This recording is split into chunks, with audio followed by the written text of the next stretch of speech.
자, 오늘은 영원한 예수님의 의를 받으십시오.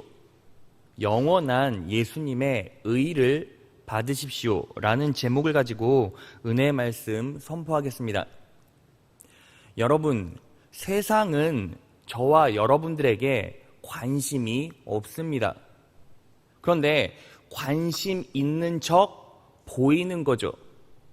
실제로는 어떻습니까? 우리 존재 자체에 관심은 하나도 없어요. 단지 우리의 겉모습에만 관심이 있는 거죠.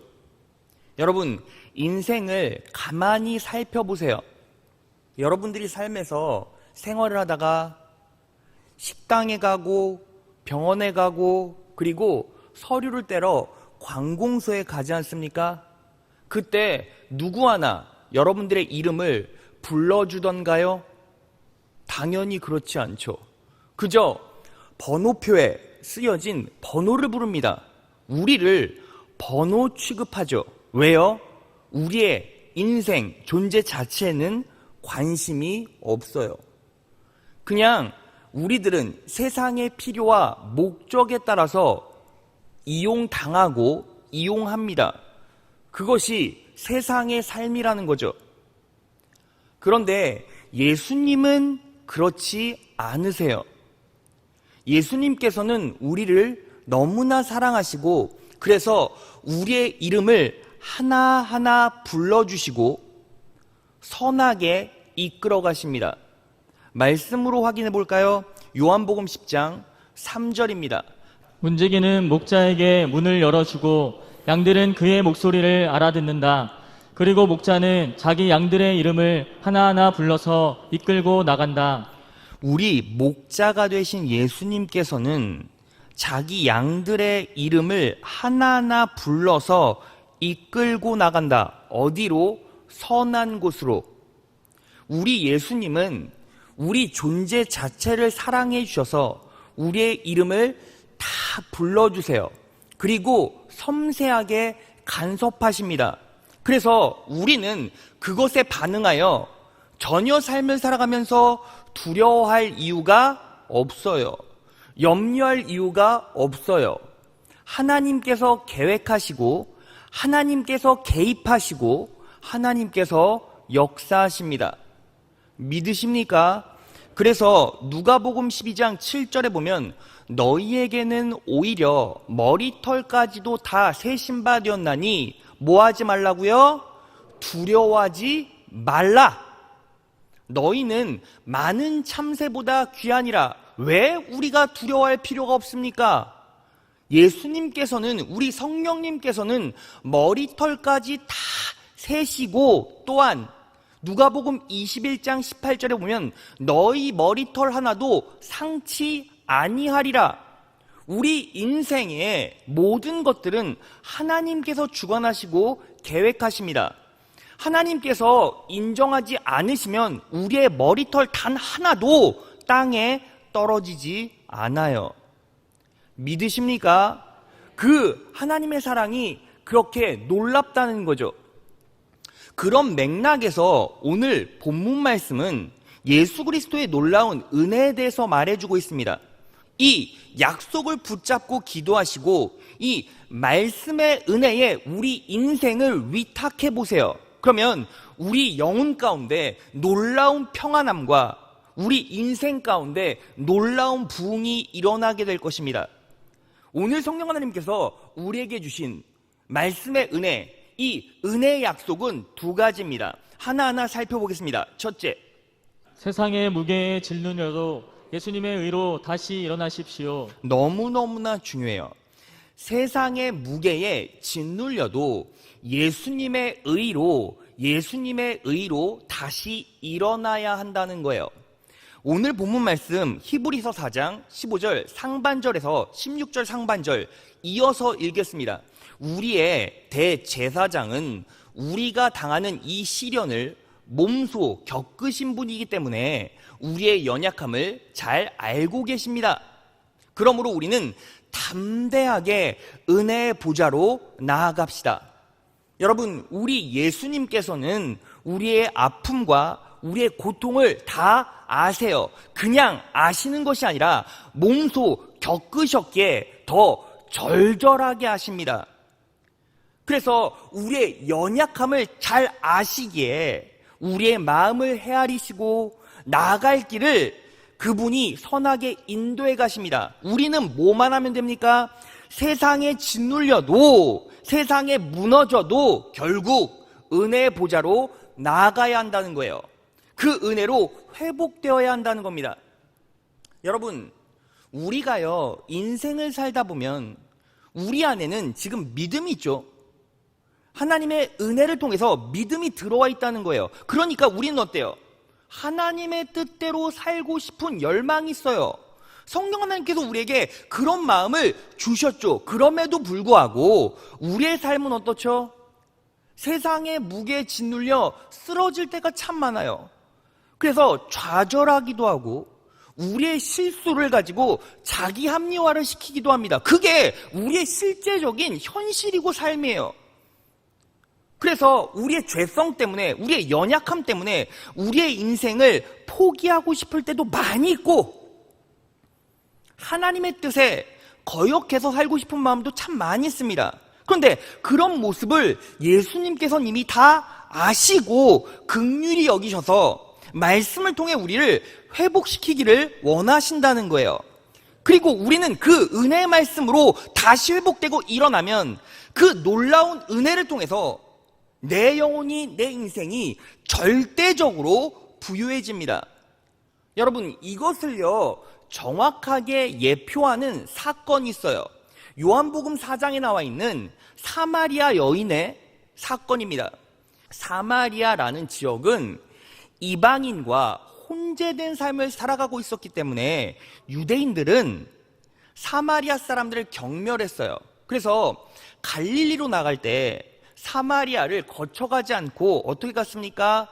둘러갔다고요. 근데 예수님께서는 사마리아 여인을 불쌍히 여기시고 구원하시기 위해서 곧바로 사마리아로 가십니다. 갈릴리로 나아가시는데 피해가지 않으시고 사마리아로 경유해 가세요. 자, 그래서 요한복음 4장 3절에서 4절을 보겠습니다. 유대를 떠나사 다시 갈릴리로 가실새 사마리아로 통행하여야 하겠는지라. 통행하여야 하겠다. 뭐가 느껴지십니까? 예수님의 의지가 느껴지죠. 예수님께서는 이 세상의 무게에 짓눌린 사마리아 여인을 구원하길 바라셨다는 거죠. 그래서 사마리아로 들어가셔서 수가성으로 들어가십니다. 수가성으로 들어갔을 때 어떤 일이 벌어지죠? 뙤약볕이 장렬하고 있는 낮 12시였습니다. 한 여인이 야곱의 우물가에서 사람들의 시선을 피한 채 물을 기르고 있었어요. 예수님께서 그 여인을 보시고 접근하시고 그리고 먼저 말을 걸어주시죠. 이 여인에게 여인아 물을 좀 다오라고 말씀하십니다. 그런데 이 사마리아 여인은 예수님의 말씀에 어떻게 반응하죠? 선생님이시오. 유대인들은 사마리아 사람과 상종을 하지 않는데 어떻게 저에게 물을 달라고 하십니까? 라고 반문을 해요. 이 말은 당신과 내가 구분됐다라는 의미가 아니라 사마리아 사람들은 어떤 삶을 살았죠? 지속적으로 유대인들에게 경멸당하고 저주당하고 조소와 희롱 섞인 말들을 지속적으로 들었기 때문에 그냥 상관하고 싶지가 않았던 거예요. 그러니까 당신은 당신 갈 길 가세요. 저는 제 갈 길 가겠습니다. 왜 유대인이 사마리아인에게 물을 달라고 하십니까? 이런 뉘앙스로 말하는 거예요. 그 모습을 보고 예수님께서는 어때요? 타박하지 않으시고 이 여인에게 이런 말씀을 하십니다. 요한복음 4장 10절이에요. 여러분, 예수님께서 이 여인에게 어떻게 말씀하신 거죠? 내가 하나님의 선물을 알고 또 너에게 물을 달라는 사람이 누구인지를 알았더라면 도리어 내가 그에게 청하였을 것이고 그는 너에게 생수를 주었을 것이다. 이 말이 무슨 뜻입니까? 나는 하나님으로부터 온 선물이다 라고 말하고 있는 거예요. 예수님께서 이렇게 의도하신 거죠. 여인아, 너는 나에게 목을 축여줄 물 대접 한 그릇을 줄 수 있지만 나는 너의 인생을 관통하고 있는 본질적인 목마름을 다 해결해 줄 수 있다라고 말한 거죠. 그러니까 예수님은 정확하게 이 사마리아 여인의 인생 통털은 목마름을 알고 계셨던 거예요. 그런데 이 사마리아 여인이 예수님의 의도를 알아챘을까요? 당연히 알아챌 수가 없죠. 예수님이 어떤 분인지도 알지 못하고, 그리고 예수님이 어떻게 자신의 인생에 개입할지도 모르는 상황이었기 때문에 어떻습니까? 그냥 계속 예수님과 핀트가 안 맞는 다른 소리만 하는 거예요. 그래서 예수님께서 이 여인에게 이제 어떻게 말씀하십니까? 그 여인의 인생, 그 여인의 치부 가운데로 들어가시기로 작정하셨어요. 요한복음 4장 16절에서 17절 상반절을 보면 이렇게 나와 있습니다. 예수께서 그 여자에게 말씀하셨다. 가서 내 남편을 불러오너라. 근데 그 여자가 이렇게 대답했어요. 나에게는 남편이 없습니다. 자, 여러분, 지금 이 여자가 어떤 의도로 예수님께 말한 거죠? 두 가지 의도가 있어요. 첫 번째는 무엇입니까? 이 남편, 지금 같이 살고 있는 이 남편은 법적인 남편이 아닙니다 라는 의도가 하나 숨겨져 있고, 두 번째는 무엇입니까? 이게 원래 의도인데 이 여인은 자신의 치부를 예수님께 드러내고 싶지 않았던 거죠. 여러분, 이 여인의 인생을 추적해 봅시다. 이 여인에게는 몇 명의 남편이 있었습니까? 5명의 남편이 있었죠. 그리고 지금 같이 사는 사람은 법적인 남편이 아니었고 동거인이었어요. 예수님께서 이 여자에게 남편을 데려오너라. 갑자기 예수님께서 쓱하니 이 여자의 연약한 치부를 건드리신 거예요. 그러니까 이 여자가 당황했죠. 그리고 예수님께 저는 남편이 없습니다 라고 그냥 단도리를 치고 원천 봉쇄를 한 거죠. 근데 그 말씀을 들은 예수님은 뭐라고 말씀하십니까? 요한복음 4장 17절 하반절에서 18절을 보면 이렇게 나와 있어요. 예수께서 여자에게 말씀하셨다. 남편이 없다고 한 말이 옳다. 남편이 없다고 한 말이 옳다라고 말씀하시죠. 그리고 18절. 너에게는 남편이 5이나 있었고 지금 같이 살고 있는 남자도 내 남편이 아니니 바로 말하였다라고 말해요. 여러분, 우리가 여기서 주목해 볼 점은 17절에 있어요. 자, 보세요. 남편이 없다고 한 말이 옳대요. 근데 여러분 잘 생각해 보세요. 이 말이 옳습니까? 옳습니까? 자, 옳지 않죠. 왜 그렇습니까? 사실은 이 여자는요, 남편이 법적 남편은 아니었지만 사실혼 관계의 동거인이죠. 그러면 이 동거인은 실제적으로 이 여자에겐 남편 역할을 하고 있었어요. 그러니까 남편이 없다라고 얘기할 수 없는 거죠. 그런데 예수님께서는 이 여자의 말이 뭐라고 말해요? 옳다라고 말하는 거예요. 근데 여기서 이 옳다라는 표현은 도덕적으로 흠이 없다라는 의미를 가지고 있고, 18절에 바로 말하였다라는 의미는 타당하다, 정당하다라는 의미를 가지고 있어요. 그럼 여러분, 여기서 우리가 종합해 보면 이런 거예요. 이 여자의 말은 단순히 변명에 불과해요. 이 여자는 실제로 남편 역할을 하는 사람이 있었어요. 남편이 있다고 해야 맞아요. 그런데 남편이 없대요. 그런데 예수님은 어떻게 반응하셨죠? 네 말이 도덕적으로 옳다, 정당하다, 흠이 없다라고 얘기를 하신 거예요. 그러면 이 말은 결국 무슨 뜻입니까? 이 여자의 말은 옳지 않음에도 불구하고 예수님은 이 여자의 말이 옳다, 칭해 주신 거예요. 왜 그렇습니까? 예수님만은 이 여자의 인생을 관통하시고 계셨던 거죠. 여러분, 그러면 이 여자의 인생은 어땠겠습니까? 자, 여러분, 이 예수님이 사역하던 시대에 많은 사람들은 이 여자를 부정하다 여겼습니다. 불결하다 여겼습니다. 더럽다 여겼습니다. 왜? 남편은 5명이나 있었고 지금 사실혼 관계 남자도 결혼 안 했으니까요. 그러니까 세상 사람들이 봤을 때 이 여자는 더러운 겁니다. 부정한 겁니다. 거룩하지 못한 겁니다. 그리고요, 여러분들이 항상 요한복음 4장에 이 사마리아 여인을 바라볼 때 우리도 어떻게 생각했습니까? 이 여자는 부정한 여자고 더러운 여자였고 창녀와 방불한 여자였다 라는 메시지도 왕왕 듣지 않았습니까? 그런데 여러분, 이 여자의 인생은 사실 그 여자의 인생 나름대로 분명히 사정이 있었을 거예요. 그 사정이 요한복음 4장에는 정확히 나와 있진 않지만 그럼에도 불구하고 우리가 정확하게 유추해 볼 수 있는 근거들이 여럿 나와 있습니다. 여러분, 사마리아는 어떤 지역이었죠? 사마리아는요, 북이스라엘의 수도였어요. 그런데 아수르가 북이스라엘을 침공했습니다. 그래서 사마리아를 자기의 소유, 자기의 속국으로 삼았죠. 그리고 이 아수르 왕이 이 사마리아를 아수르화 시키기 위해서 어떤 정책을 펼쳤습니까? 자, 열왕기하 17장 24절로 갑니다.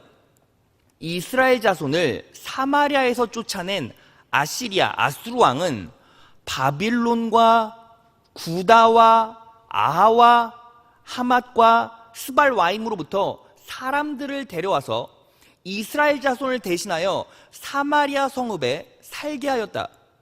그러자 그들은 사마리아를 자기들의 소유로 삼았으며 이스라엘 성읍들 안에 정착하여 살았다. 여러분, 아수르 왕이 한 게 무엇입니까?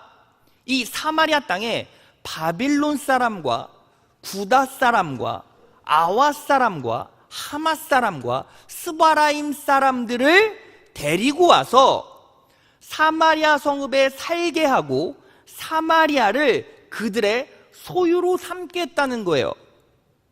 자, 여러분, 몇 개의 지역에서 사람이 왔습니까?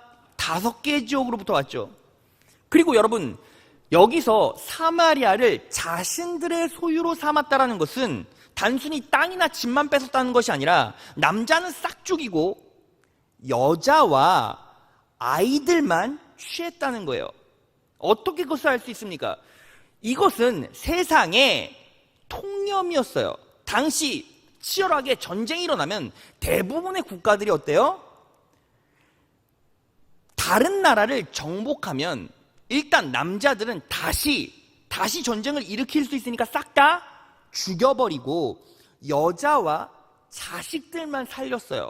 그래서 이스라엘 백성들이 가나안에 들어왔을 때 이방 족속들을 밀어내죠. 그때 하나님께서 이스라엘에게 이렇게 명령하셨습니다. 신명기 20장 13에서 14절이에요.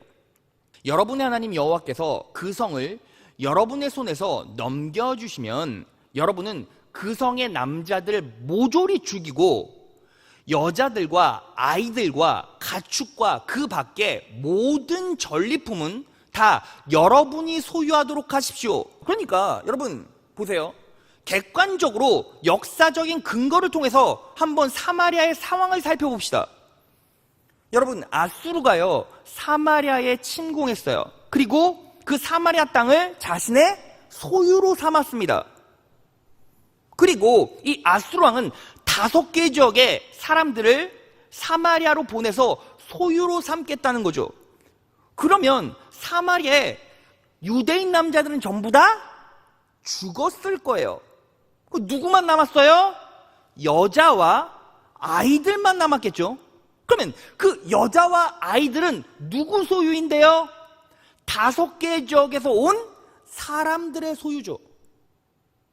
근데 여러분, 통념상 그 지역을 정복하고 그리고 그 기세가 하늘에 닿았던 지역의 사람이 모든 것들을 가졌을 거란 말이죠.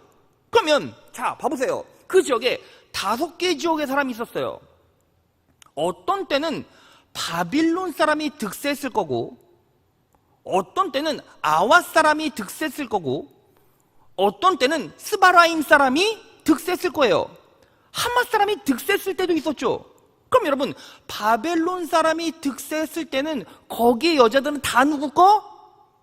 바벨론 거예요. 그러면 아와 사람이 득세했을 때는 그 여자, 그 지역의 여자와 아이들은 다 누구 거? 아와 사람 거예요. 그러면 여기서 계속 그 지역 사람이 득세했을 때는 소유권이 넘어갔겠죠. 그러면 이 사마리아에서 살던 여인은 자기의 의지와 상관없이 득세했던 지역의 사람 따라 자기의 족보와 자기의 인생도 득세했던 사람의 가정으로 흘러 들어갔을 거란 말이죠. 그러면 이 사마리아 여자가 인생을 살면서 5지역의 사람들이 계속 득세를 반복했다고 생각해 보십시오. 그러면 이 여자의 인생은 어땠겠습니까? 어떤 때는 바벨론 여자가 됐고, 어떤 때는 구다 여자가 됐고, 어떤 때는 아와 여자가 됐고, 어떤 때는 하만 여자가 됐고, 어떤 때는 스바라임 여자가 됐을 거예요. 그 지역이 몇 개? 5개의 지역의 사람이 몰려왔었죠. 이 여자는 지금 남자 만나기 전에 몇 번 결혼했습니까? 5번 결혼했어요. 무엇을 의미합니까? 분명히 이 여자는 정결한 여자가 아니었을지도 몰라요. 근데 중요한 건 뭐예요? 그 역사의 흐름 속에 이 여자는요, 인생의 무게에 짓눌려 그냥 시대의 흐름에 쫓아갔을지도 몰라요. 왜? 살아야 했으니까. 그런데 세상 사람들은 이 여자를 어떻게 바라보죠? 남편이 5명이야. 지금 사실혼 관계 동거남도 있네. 더러운 여자, 불결한 여자, 거룩치 못한 여자. 세상 사람들은 이 여자의 인생을 뭐만 보고 평가했어요? 내 이마에 박혀있는 주홍 글씨만 바라보고 이 여자를 평가하고 정죄했죠. 그런데 예수님은 무엇을 알았어요? 이 여자가 거룩지 못한 여자, 정결치 못한 여자라는 것도 알았을 거예요. 본인이 원했으면 거룩하게 살다가 하나님 앞에 부끄럽지 않게 갈 수도 있었을 겁니다. 거부했으면 내가 다른 남자의 품으로 가느니 죽겠습니다 하면 죽었을지도 몰라요. 그런데 자기도 살고 싶어서, 자기도 죽는 게 두려워서 그냥 그렇게 흐름 따라 자기도 모르게 그렇게 흘러갔을지도 몰라요. 하지만 세상의 평가는 냉혹했고 사람들은 이 여자를 정죄했습니다. 그런 중에서도 누구만은 이 여자의 삶을 그냥 그대로 받아들이고 알고 있었습니까? 예수님만은 알고 계셨을 거예요. 그래서 이 여자에게 뭐라고 말합니까? 네가 하는 말이 도덕적으로 옳아, 정당해. 이 여자의 불쌍하고 아픈 모습을 바라보고 예수님께서 뭐 하신 거예요? 결국 이 여자를 의롭다고 칭해 주신 거죠. 여러분, 제가요 이렇게 말한 것이 결국 제가 각색한 이야기라고 생각하십니까? 당연히 그렇지 않죠. 왠지 아십니까? 그 여자의 마지막 고백을 들어보면 예수님의 은혜가 이렇게 임했다라는 걸 분명히 알 수 있어요. 자, 요한복음 4장 28에서 30절을 보면 이렇게 나와 있어요. 이 여자가 예수님의 은혜를 온전히 인식한 후에 이렇게 말합니다. 그 여자가 물동이를 버려두고 말로 달려와서 사람들에게 다들 와서 좀 보세요. 나의 과거를 죄다 말해준 사람이 있어요. 이분이 그리스도가 아닐까요? 하자. 여러분 보세요. 나의 과거를 죄다 말해준 사람이 있어요. 이분이 그리스도가 아닐까요? 라고 말해요.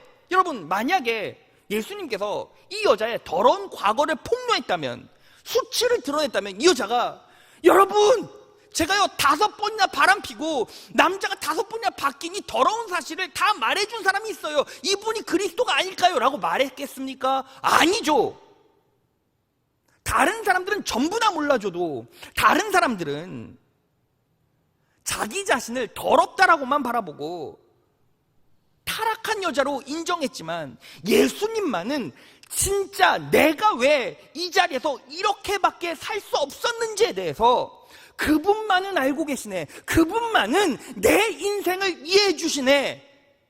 나의 과거를 죄다 말해준 사람이 있어요. 이분이 그리스도가 아닐까요? 라고 고백했던 거죠. 그래서 사람들이 마음에서 나와 예수님께 모여들었던 겁니다. 여러분, 그대로 이 메시지를 우리 인생 가운데 대입해 볼까요? 우리 인생도 이 사마리아 여인과 똑같죠. 여러분, 예수 믿는 사람은 누구나 어때요? 하나님의 열망으로 살아가고 싶어요.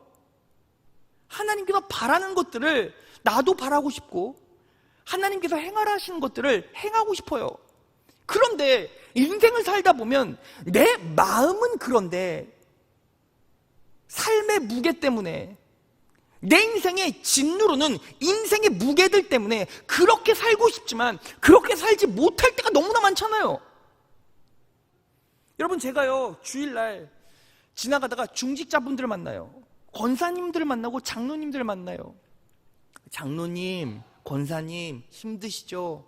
어려우시죠? 하면 이렇게 말씀하시는 중직자분들이 있어요. 저만 딱 보면 처음에 딱 이런 말씀하세요. 목사님 죄송해요. 뭐가요? 저요 꼭 금요생사회강도 나가고 싶고 공예배도 나가고 싶은데 저도 마음은 꿀뚝 같은데 저는 정말 마음은 목사님 설교하실 때 강단에 분명히 앉아있는데 진짜 사는 게 힘드네요. 사는 게 어렵네요. 그래서 무너질 때도 참 많이 있고 하나님 뜻대로 살지 못할 때도 참 많이 있네요. 너무 죄송하고 하나님께도 죄송하고 목사님께도 죄송합니다. 그런 말을 하세요. 제가 묻지도 않았는데 그분은 무엇을 인식하고 있어요? 그 마음 가운데 은혜의 흔적은 있는 거예요. 그런데 삶의 무게 때문에 내 마음과 행동이 따라주질 못하는 거예요. 그러다가 또 넘어지고 또 쓰러지죠. 여러분, 우리도 삶을 살다가 그런 일들이 너무나 많이 있지만 예수님은 어떠세요? 여러분들을 아시잖아요. 여러분들 마음 가운데 그래도 내가 성도고 그래도 내가 그리스도인인데 라는 그 중심을 바라보시고 긍휼히 여겨주셔서 그럼에도 불구하고 우리를 어떻게 의롭다 칭해 주셨잖아요. 이게 뭐예요? 예수님의 은혜라는 거죠. 여러분, 인생을 살다가 세상의 무게가 또 여러분들을 짓누를 때가 얼마나 많이 있겠습니까? 그럴 때 우리는 또 이기거나 쓰러지거나 둘 중에 하나겠죠. 이기면 뭐 해야 합니까? 감사해야 하지만 쓰러지면 어떻게 합니까? 예수님의 의로우심, 예수님의 선하심, 이 사마리아 여인의 인생을 관통해 주시고 이 여인을 위로해 주시고 이 여인을 다시 일으켜 주신 예수 그리스도의 의를 바라보며 그럼에도 불구하고 우리는 그 자리에서 다시 툭툭 털고 일어나 그분의 은혜로 다시 회복돼야죠. 그렇게 살아가신 여러분 되시기를 진심으로 축원합니다. 자, 둘째, 대제사장이신 예수님의 은혜를 믿음으로 굳게 잡으십시오. 대제사장이신 예수님의 은혜를 믿음으로 굳게 잡으라는 거예요. 오늘 본문 말씀 히브리서 4장 14절을 보겠습니다. 그러므로 우리에게 큰 대제사장이 있으니 승천하신 자 곧 하나님 아들 예수시라. 우리가 믿는 도리를 굳게 잡을지어다. 여러분, 하반절에 보면 우리가 믿는 도리를 굳게 잡을지어다라고 나와 있죠. 믿는 도리를 굳게 잡으래요. 그러면 그 믿는 도리가 뭔데요? 앞구절 보면 그러므로 우리가 큰 대제사장이 있으니 승천하신 자 곧 하나님의 아들 예수시라. 그러니까 이 말은 대제사장이신 예수 그리스도의 은혜를 믿음으로 굳게 잡으라는 이야기예요. 자, 그러면 대제사장이신 예수님은 무엇을 의미합니까? 히브리서 5장 9절에서 10절로 갑니다. 예수님은 우리의 완전한 대제사장이 되시고 그에게 순종하는 모든 자에게 영원한 구원을 주셨습니다. 그는 하나님에 의해 멜기세덱의 계통을 따른 영원한 대제사장이 되었습니다. 여러분, 예수님이 대제사장이라는 것은 결국 무슨 뜻입니까? 멜기세덱의 계통을 따르는 영원한 대제사장입니다 라는 의미를 가지고 있어요. 여러분, 성경을 보면요, 두 가지 계통의 제사장이 나옵니다. 첫 번째는 아론으로부터 시작된 레위 계통의 제사장이 있고, 예수님으로부터 비롯된 멜기세덱 계통의 제사장이 있어요. 그 두 제사장의 차이가 무엇입니까? 자, 아론으로부터 비롯된 레위인 계통의 제사장은 그 직분의 근거가 율법에 있어요. 히브리서 7장 11절 보겠습니다. 하나님은 레위 계통의 제사장 직분에 근거하여 율법을 주셨대요.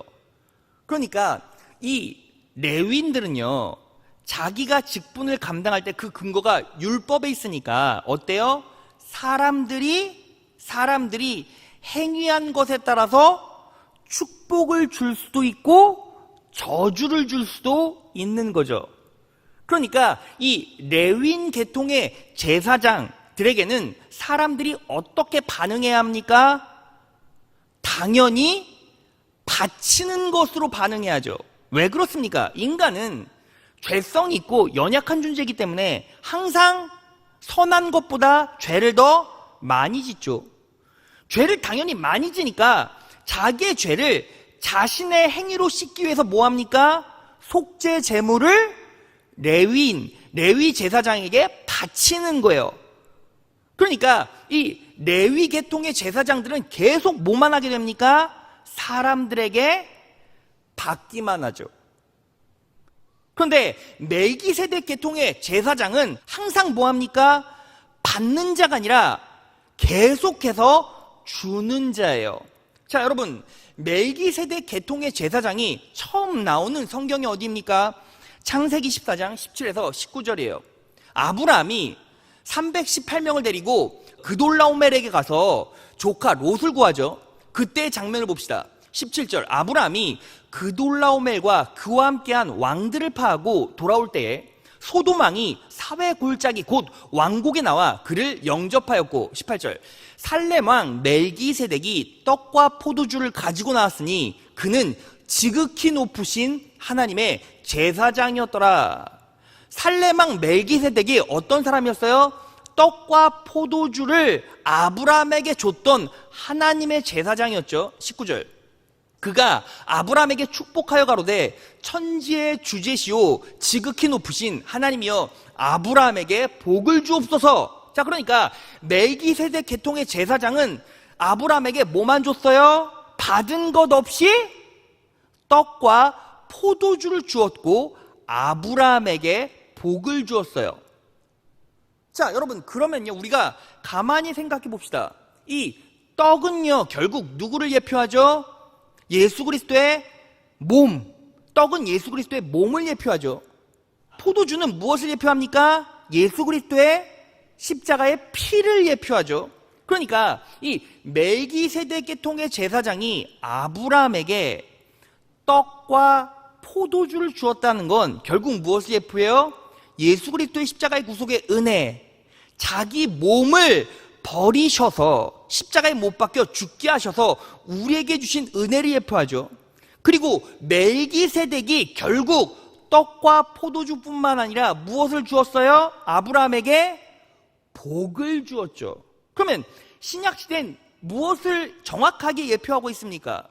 예수 그리스도의 십자가의 구속의 은혜가 우리 인생 가운데는 복이 되었고, 십자가의 구속의 은혜 자체가 우리 삶 가운데는 복이 되었고, 그 복으로 말미암아 우리는 채워지고 공급받는다는 거예요. 그래서 구약의 제사, 구약의 예배는 결국 어떤 것이 조건이 됩니까? 바치는 것이 조건이 돼요. 무조건 바치는 것이 중심이 되죠. 그런데 은혜 시대, 신약 시대는 제사가 무엇입니까? 하나님 앞에 나아간다는 것이 바치는 것이 중심이 아니라 공급받는 것, 받는 것이 중심이 된다는 거예요. 그래서 오늘 본문 말씀 16절을 보면 이렇게 나와 있습니다. 그러므로 우리는 담대하게 은혜의 보좌로 나아갑시다. 그리하여 우리가 자비를 뭐 한다고요? 받고 은혜를 입어서 제때 주시는 도움을 받도록 합시다. 여러분, 구약 시대는요, 레위 계통의 제사장들이 득세했고 율법이 지배하는 시대였기 때문에 우리가 할 것은 뭐밖에 없었어요? 내 죄를 내 행위로 씻기 위해서 속죄 제물을 열심히 모아다가 바치는 것 외에는 없었어요. 바치면 죽음을 피할 수 있었죠. 계속 바치고 땀을 흘리고 바치고 계속 메마르고, 그리고 계속 공급받지 못하니까 그 인생 자체가 눌리고 자유함이 없죠. 그런데 은혜의 시대는 어때요? 이 자리에 여러분들이 왜 나왔습니까? 하나님의 놀라운 은혜에 반응하고 공급받기 위해서. 예수님께서 여러분들의 인생 자체에 복이 되어주십니다. 여러분들의 인생에 떡이 되어주시고 여러분들의 인생 가운데 포도주가 되어주세요. 그래서 우리는 그분의 은혜만 철저하게 의지하면 이 자리를 통해서 결국 어떻게 됩니까? 무조건 공급받는다는 거예요. 그래서 예배는 왜 하나님의 은혜고 기쁨이고 감사하고 즐겁습니까? 매 순간 공급받습니다. 매 순간 공급받습니다. 여러분, 그래서요, 우리가 오늘 말씀 붙잡고 기도할 때 기도하면 하나님께서 여러분들의 인생 가운데 철저하게 개입해 주시고, 그리고 은혜의 손길로 여러분들의 인생을 선하게 인도해 주셔서 결국에는 하나님의 은혜로 우리는 자녀답게 승리한 삶을 살아갈 수 있다는 거예요. 그래서 고린도후서 13장 4절을 보겠습니다. 그리스도께서는 약한 가운데서 십자가에 못 박히셨으나 하나님의 능력으로 지금도 살아계십니다. 그리스도를 믿는 우리도 역시 약하지만 하나님의 능력으로 그와 함께 살며 여러분의 문제를 처리할 것입니다. 그리스도를 믿는 우리도 역시 약하지만 하나님의 능력으로 그와 함께 살며 여러분들의 문제를 처리할 것입니다. 누가? 우리 예수님께서. 말씀 정리해 보겠습니다. 여러분들이 오늘 이 자리에 나온 이유가 무엇입니까? 영원한 예수님의 의를 공급받기 위해서, 그 은혜를 받고 누리기 위해서. 그 은혜의 실체는 무엇입니까? 사마리아 여인이 공급받은 그 은혜와 똑같죠. 여러분, 그 여인의 진정한 목마름은 무엇이었을까요?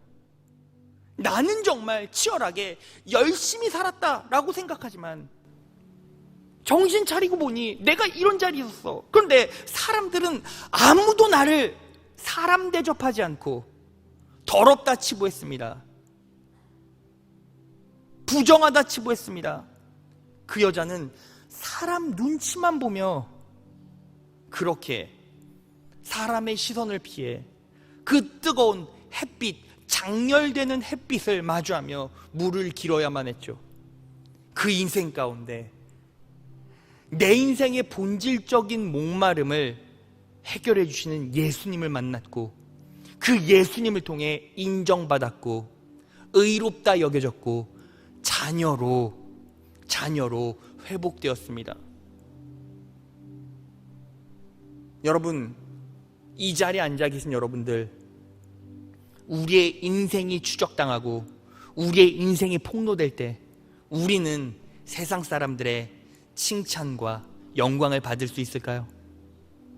아니죠.